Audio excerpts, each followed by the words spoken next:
Hello, Frugivores. Once again, this is Captain Frugal for another episode of Road Rage.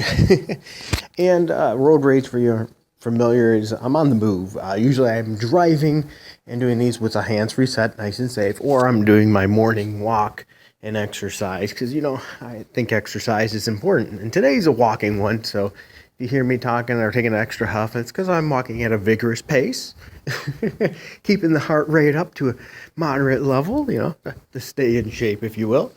And so today I want to talk about I'm going to do another segment here of ComiciGate and attitude.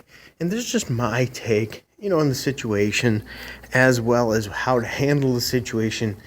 And one of the best ways, in my opinion, you can do it is just knowing your attitude. So anyway, one of the biggest enemies we have in maintaining a great attitude is a happiness thief. I like to call it a happiness thief. And what they are, those are people who seem to have their whole sole purpose in life to create grief for others. We see that all the time with these SJWs online. The whole point is to make you miserable. Now, the most important thing to remember is that these happiness robbers are everywhere. You can't get away from them completely. They're going to be sometimes your boss, sometimes a family member, a lot of people online, okay? So, you call them other things, rotten apples, all kinds of SJWs, nonetheless. So anyway, these happiness thieves are sent to us to test our good nature, if you think about it. They're sent to test us. Can we keep that good attitude?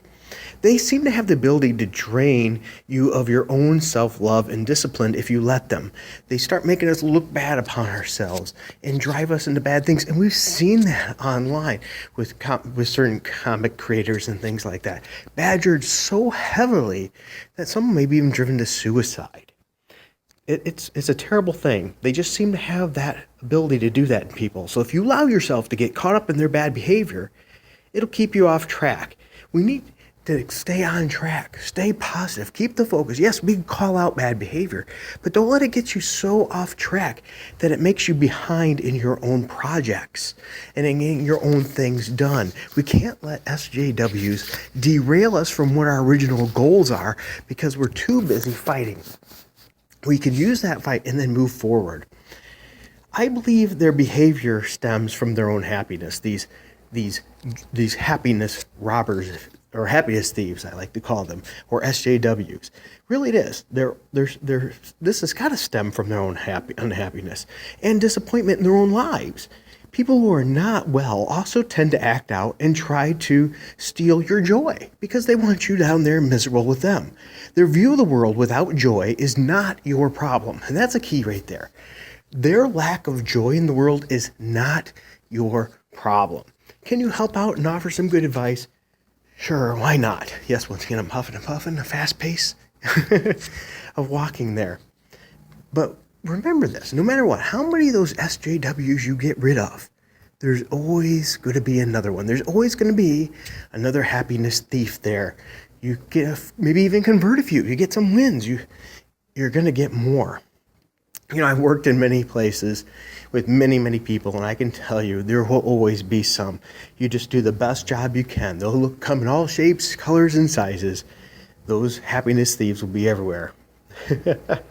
Now, I would like to add that these happiness thieves are usually crazy. Let's just be honest. These SJWs are full-on nutbag crazy. Why would a happy and centered person want to cause anyone a moment of unhappiness? Mark Wade? Why did he have to go out of his way to stop a publication deal? Because he's not happy and he wants other people to be miserable like him. Why these people have to constantly condone the bad behaviors and support bad behaviors? Because, well, they're probably not too happy either, and they just want to bring people down a peg. And it's easy to get pulled into that cycle, and we have to be careful. And so, therefore, I strongly suggest this, which you must absolutely remember and consider when dealing with these crazy SJWs, is you cannot outthink crazy. Yes, I'm not saying you can't outsmart them, but you can't outthink them. I want you to think of that thing one more time. You cannot outthink crazy. If someone's starting to act in a crazy way without reason towards you, get away. Get away from it. There's no point. You can engage at first and you realize, wow, this person's crazy. You can't do anything. They don't have any rationale besides that after that point. They're full on crazy. So the best thing you can do is just remove them from your life. Get away from them, ignore them, or whatever. Since you cannot outthink crazy, these SJWs, it's best just to not go toe-to-toe with them. You know, you engage a little bit, sure, it's fun. But when you realize you've entered full-on crazy person here that you've seen, you're best just to disengage. You're not going to change their mind. You'll never win. They live in crazy land where nothing makes sense. If you fix what they want fixed, they will focus on a new thing. And think about it, that's what these SJWs do. They'll go in and do what they believe is fixing, which is destroying, and then they move on to the next thing to destroy, whether it's comic books, movies, music, or whatever it is. They move one thing to the next thing that makes them miserable because they're still miserable, and they're going to destroy that until they destroy everything that you cared about. Remember, nothing you can do will ever make these SJWs, these thieves of our happiness thieves, happy. You can't do it. One piece of advice I also think is a good idea is don't wear the crazy shirt. Okay? When you're dealing with a crazy person, they're in crazy land. Okay? So don't wear the crazy shirt. And you might go, what do you mean by that? Well, what I mean by that is whatever behavior of that person is, that SJW, that crazy person, that happiness thief, do not get pulled into having the same behavior. Also, do not act the way that they make you feel. Because once again, that just pulled you into crazy land too. We can't do the same thing. I know some people like the eye for the eye mentality, but it doesn't really work. There's different ways. So don't let them pull you into that same crazy atmosphere. Don't put on that crazy shirt and become that crazy SJW. It just doesn't make sense. You wouldn't want to scream at your crazy boss because you'll end up getting fired. Well, you don't want to scream at your potential customer. You're going to lose them. These people are just crazy and you can't stop it. You know, if we're not careful, we may even wish these people bad. You know, for that, give them some of the same agony that they've caused us. But that's really not the best way to get any resolution for yourself. This, again, is just putting on that crazy shirt, thinking they will always have this crazy shirt waiting. And you'll always have that too. You know, it's easy to get antagonized and misbehave.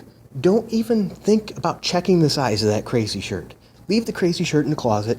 Don't put it on. Avoid the crazy at all costs. There's different levels of crazy, like the crazy hot meter, right? Different levels of SJWs. Some mild ones, yeah, we can convert, but the ones that are full-blown, absolutely not that crazy, we have to leave alone. There's just different levels. Some you see daily, some you'll see on occasion, or rare occasion. You know, one of the best ways to arm ourselves against these crazy SJWs is taking care of ourselves. Plain and simple. I'm a believer things will happen for a reason. They're mapped out. The Lord has its path. So I might ask myself, why did that happen? Of all these all the things that have a rhyme and reason, what has this happiness thief appeared in my life at this time? Why? What does this teach us? Keep that in mind. Once again, we can only thing we can really control is our own attitude. Don't put on that crazy shirt. Look for the reason that the crazies appeared. They really do have a way of pushing buttons, don't they? Well, a better way of processing our world, if we will, is consider our options instead of attacking them. Do we need legal assistance because they're trying to take away our job, doxing us, and things of that nature, trying to go at you with such groups that hinder you psychologically to make you want to create harm to yourself? Don't let that get to you. Do yourself a favor and get assistance if you need it. That's one of the good things. Sane people know we can go and get help. Crazies are just crazy, plain and simple.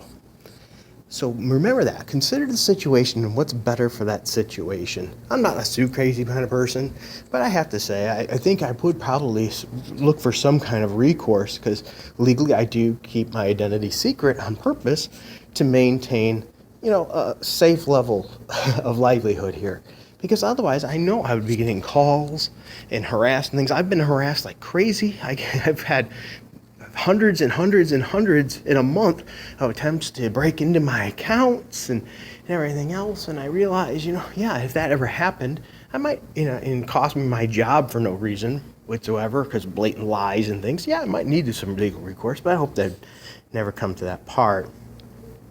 So don't enter into crazy land with this, with any behavior on your part. Be the best you can be. Make yourself the winner.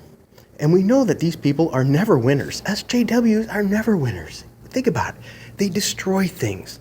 In the end, all they've done is continued to make things bad for themselves in their own negative spiral.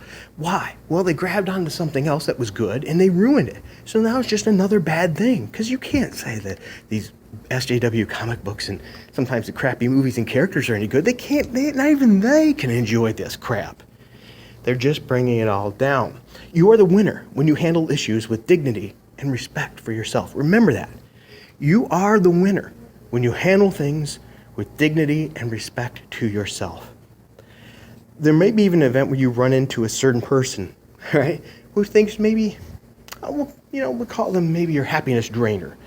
This is even harder. They have good intentions, right? But they want to, those are your concern trolls. They think they come up with good intentions, but they're only negative to bring you down. Don't play games with them. It's not worth it. They're just going to drag you down. If they don't have anything constructive, why bother with them?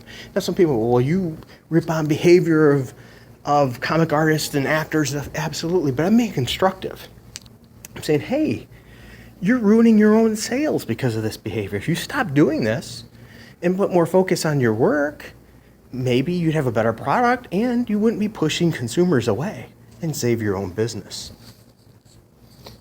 Now, I know I may be simplifying this and maybe making it sound easier than what it is. But remember, once we recognize that there's always going to be happiness thieves, SJWs, these happiness drainers, or if you will, in the world, it's our responsibility to gather the tools that we have to handle them in a way that we do not harm our own good nature. We are going to leave our crazy shirt in the closet, if you will. With these tools, we will process whatever the situation is. They will not be able to steal from us one moment of our joy or our good attitude. It's not ever that easy. I realize that. It truly isn't. But only you can control that attitude. Only you can allow it to get to you. Remember, arm yourself with the good. Now, I'm not saying get yourself into that vacuum like what these SJWs do, right? They only want to hear what's good. But once again, part of being good is accepting positive, constructive criticism. Now, and sometimes that criticism, let's be honest, hurts. Most of the time we get most offended or feeling wrong is because there's an element sometimes of truth in that. Right? No, I shouldn't say most times, sometimes. Sometimes they're blatantly wrong. But, let's say, hey, third act of your story was weak. Okay, why was it weak? How can I make it better? That's the key there. How do you constantly use it to grow? That changeover, that bar in that song was a little bit lame. It just didn't, it was a lot of tune for the rest of the song, or the tempo wasn't just right where it should have been. Okay, don't let it kill you. I'll give you a great example of that one time. For some of you who don't know, I'm a former semi-pro musician. Record deal, endorsement deal, all that stuff. Maybe I'll to add some more music stuff to my channel if you'd ever want me to. And, one time I did this track for this commercial. And I thought, this is hot. This is great while I was recording it. Well, and then when it was time to bring it to the client, I didn't give it a listen to a couple days later. And usually when you're working on something and when you're really close to it, it's at your heart, you're energized, you're passionate about it, and you just love it. You don't hear the negatives of it until you get away from it for a little while. And you come back and check it out with honest ears or eyes later. Same thing would go with a comic book or any kind of writing. All right, any art, if you will. And I thought this was awesome. And so anyway, I was playing it back for the client, and they had this look on their face, and I could tell it was not going well. And I have to be honest, I didn't like it either. When I got a fresh set of eyes and ears on it, well, ears in this case, I was starting to go, ooh, this wasn't as good as I thought when I did it. So sometimes we just need to step back and get that realism, that actual honest criticism, and evaluate it too. Yeah, there is potential, right? Or maybe even if it's something we loved, doesn't mean everyone shares the same view of it that we do. And we have to consider, why might not they like it? Is it a different style than what they're used to or accustomed to? Who knows? So many different reasons. All right, well, I know I went a little long on this video, but, this was fun to me. And I'm getting a good walk in. So I hope you enjoyed this video. If you did, please hit like, subscribe, and hit that notifications bell. And if you don't mind, you find yourself in a good position, we could really use this for the channel, as we have a Patreon that you can help support us for as little as $1 a month. We have 3 tiers, $1, $2, and a $5 tier. We'd be very thankful. Or even if you just want to do a one-time donation because you don't like Patreon or just want to do a one-timer, you could do that through the Streamlabs link down below that we have. It gives you a one-time donation. Also, if there's another way that you'd like us to use, because we're looking into alternatives to Patreon because we know there's some criticisms of it, like technicality and things like that, not getting your messages and things too as well, let me know in the comments because I'm looking for other ways. All right, well, thank you for this time. Thank you for the new subscribers. I appreciate you. And thank you for all of them that have stuck with us too, and everyone that's been continuing to give and help support this channel. Until next time, keep it frugal.